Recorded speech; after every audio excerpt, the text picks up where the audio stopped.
Hello everyone. In this video we are going to solve the question reduction operations to make the array elements equal. So we are given an integer array nums. Our goal is to make all the elements in nums equal, and to complete one operation we have to follow these steps. So what we are going to follow is we have to find the largest value in the nums, and let its index be I, 0 index, and its value to be largest. If there are multiple elements with the largest value, pick the smallest I. Find the next largest value in the num strictly smaller than largest. Let its value to be next largest. Reduce num side to the next largest. We have to return the number of operations to make all elements in num. So in the example one, we can clearly see that we are having 513, and 5 will be reduced to 1 in two steps.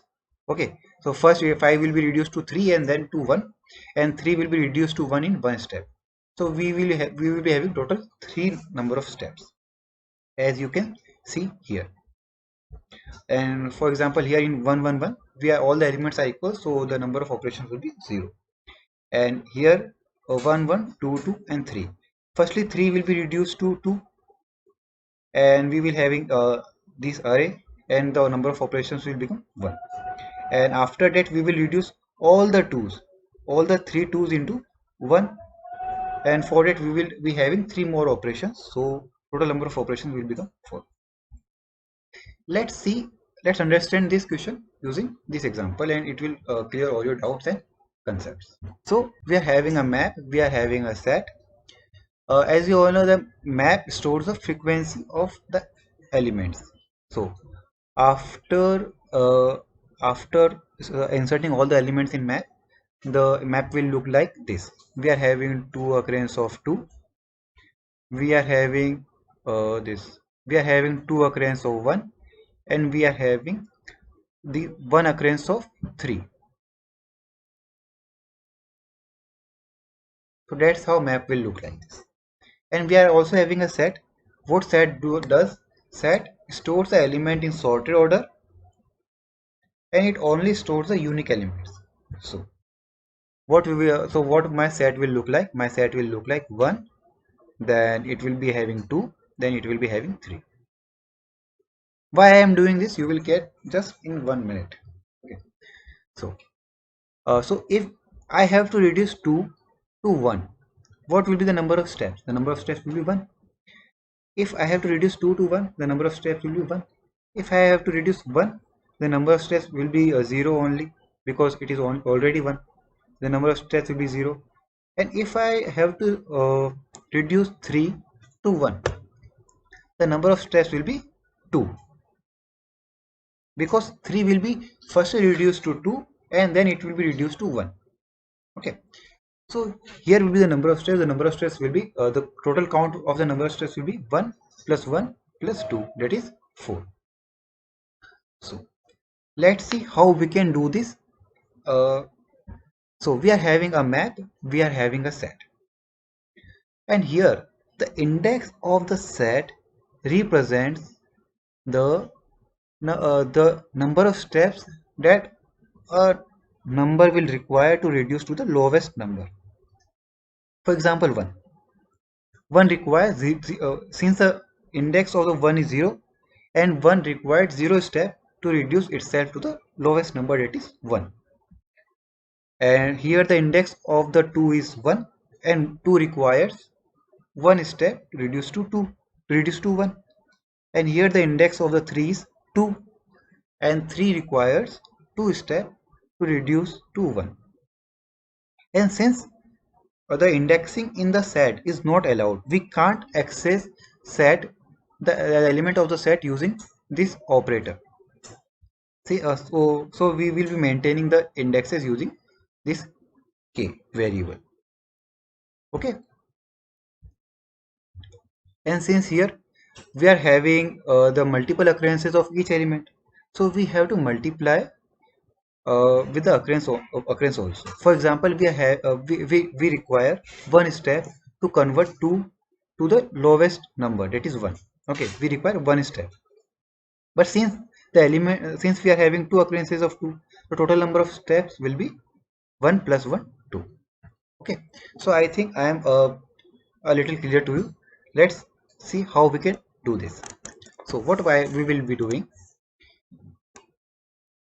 now, what we will do, we will iterate through our set, and each time we will we will see what is the number of operations to reduce the element to the lowest number, and we will multiply it with the occurrence of that element.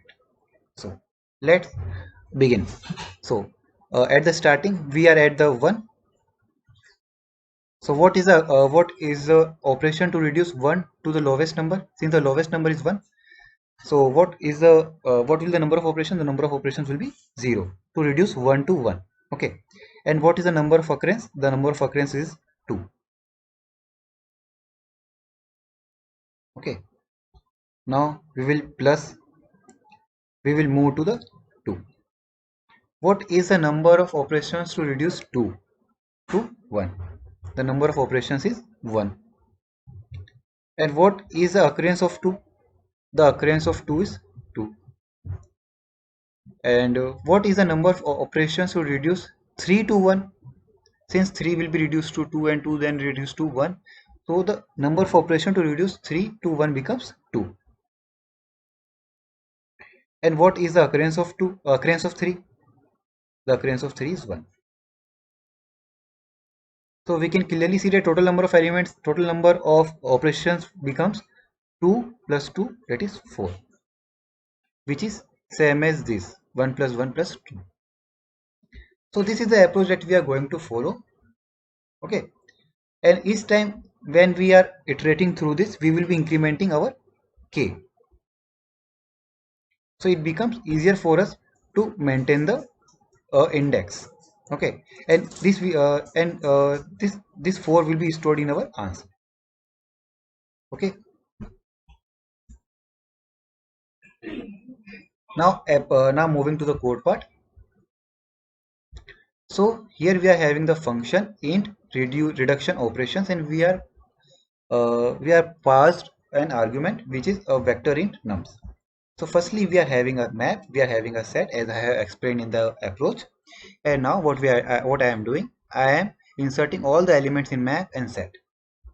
And now I am having a variable k so as to store the indexes, and I am also having a variable answer so as to give us the answer of this problem. And now I am iterating through the set, and each time I am multiplying the element each time I am multiplying the occurrence of the element which is stored in the MPO file. Okay.